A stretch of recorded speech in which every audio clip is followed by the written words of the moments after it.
The road was empty when the rumble of engines shattered the stillness. Chrome glinted beneath the fading sun as a group of bikers thundered through a forgotten town, men feared by most, respected by few. But that night, fate had a different kind of ride planned for them. Their leader, Jack Dawson, spotted something that made his pulse stutter: a little girl by the curb, barefoot, clutching a cardboard sign and an old leash. Beside her sat a thin German shepherd, loyal eyes locked on her trembling hands. The sign read, "Good dog, $50 or best offer."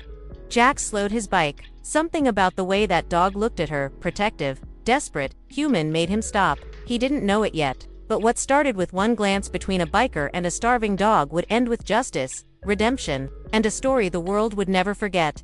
The engine softened to a low growl as the Hellhawks coasted to a stop near the gas station. The air smelled of burnt rubber and dust. Jack Dawson, the leader, a man built from scars and second chances, pulled off his helmet and squinted through the dim streetlight. That's when he saw her. A tiny girl, maybe 8 years old, stood by the cracked sidewalk.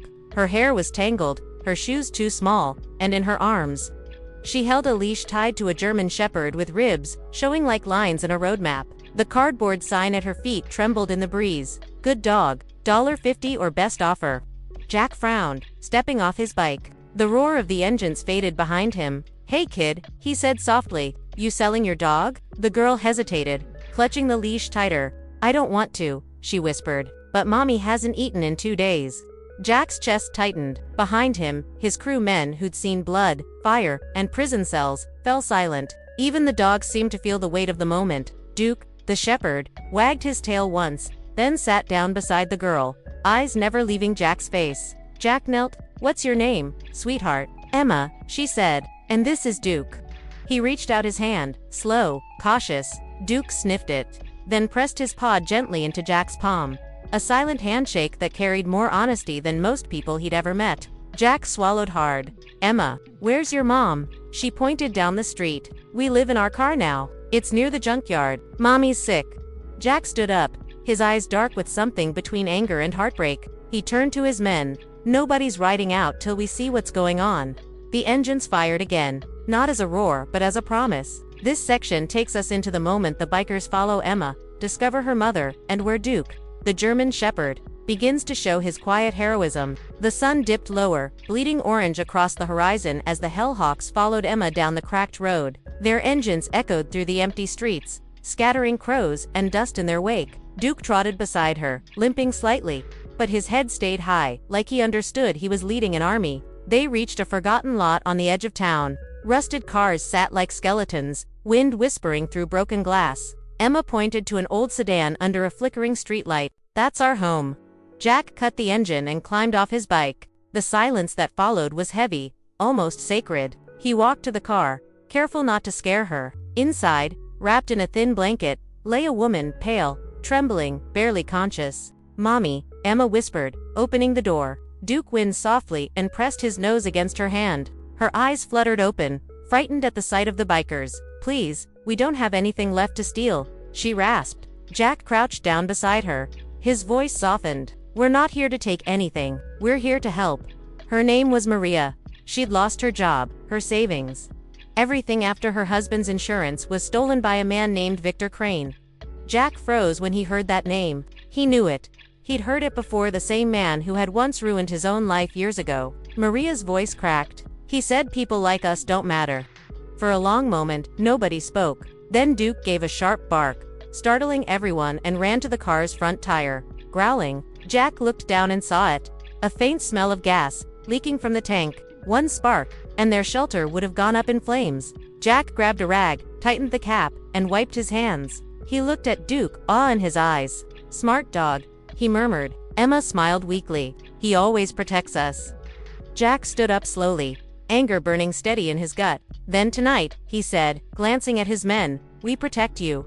The bikers exchanged looks and nodded. This wasn't just charity anymore. It was justice.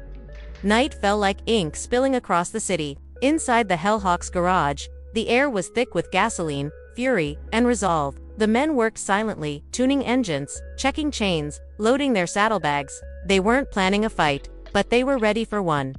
Jack paced between the rows of bikes, his jaw tight. The name Victor Crane rang in his head like a siren from the past. That man had stolen his business, his reputation, and now he was stealing from people who had nothing left. Duke lay near the doorway, head on his paws, eyes following every move. He didn't bark. He didn't need to. He just knew. Jack knelt beside him, scratching his ear. "You saved that little girl today," he whispered. "Guess it's my turn to save her world." Moments later, the engines roared to life, a thunderstorm made of steel and anger. The Hellhawks tore through the streets, black leather glinting under neon lights. They weren't outlaws tonight. They were angels in disguise. Victor Crane's mansion sat high above the town, all glass and arrogance. Guards waited by the gate, but they didn't stand a chance. The sound of 20 motorcycles shaking the night was enough to send half of them running. Jack stopped at the front steps. "Nobody gets hurt," he said, voice steady. "We're not like him." They pushed through the front doors. Crane stood behind his desk, a glass of whiskey in hand, smirking. "Jack Dawson," he drawled, "didn't expect to see you crawling back." Jack dropped a folder onto his desk, thick with documents. Proof of every lie, every theft, every dollar stolen from Maria's husband and dozens of others. Crane's smirk faltered. "Where did you get this?" "Doesn't matter," Jack said. "What matters is, you're going to fix it." Crane laughed. "You think you can intimidate me with your little gang?" Before Jack could respond, a low growl echoed through the hall. Crane froze. Duke stood in the doorway, eyes burning gold in the light. He'd followed them, quiet, unseen, unstoppable. Crane took a step back, the glass shaking in his hand. Duke moved forward, never breaking eye contact. It wasn't a threat, it was a warning. A line between cruelty and consequence. Jack leaned close to Crane. "You stole from a dead man's family. You lied to a child. You're going to make it right." The next morning, Maria woke to the sound of bikes again, but this time, it wasn't fear. It was hope. Jack parked beside her car, Duke trotting proudly at his side. He handed her an envelope thick with cash and signed documents. "Your husband's wages," he said, "and something extra, a new start." Maria's eyes filled with tears. "How did you—" Jack just smiled faintly. "Let's say justice finally found its way home." Duke barked once, as if agreeing. A pale sunrise washed over the quiet streets, soft light glinting off chrome and dust. The roar of the Hellhawks' engines faded as they parked outside a small, worn-out building, the kind of place that smelled like new beginnings. Maria stood there, clutching her daughter's hand. Fresh color had returned to her cheeks, and for the first time, there was peace in her eyes. Behind her, a moving truck sat half-unloaded boxers marked home.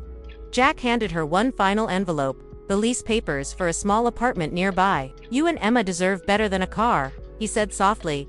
Tears rolled down Maria's face. "You saved our lives, Mr. Dawson. How can I ever repay you?" Jack shook his head. "You don't. You just live and make sure that little girl never has to sell her best friend again." Duke barked, tail wagging furiously, then leaped into Emma's arms. She giggled for the first time in weeks, hugging him tight. The rest of the Hellhawks smiled quietly, pretending to check their bikes, just to hide their emotions. Jack turned away, starting his engine. "We ride," he said simply. As the crew pulled onto the open road, a small voice called out from behind. "Wait." Emma ran forward, waving a folded piece of paper. "For you," she said, handing it to Jack. He took it gently. On the front, in a child's handwriting, were 3 words. "Thank you, heroes." Jack smiled, tucking the note into his jacket before driving off into the sunrise. That night, in the garage, he unfolded the letter again. Inside, written in pink marker, were the words, "Dear Mr. Jack, Mommy says people like you don't exist anymore, but I know they do. Duke is happy. Mommy is better. When I grow up, I want to help people too, just like you." Jack closed the letter, his rough hands trembling slightly. For the first time in years, the man who'd lost everything felt whole again. He looked at Duke sleeping near the door, the same dog who had started it all, a silent reminder that loyalty doesn't need words, and kindness doesn't wear a badge.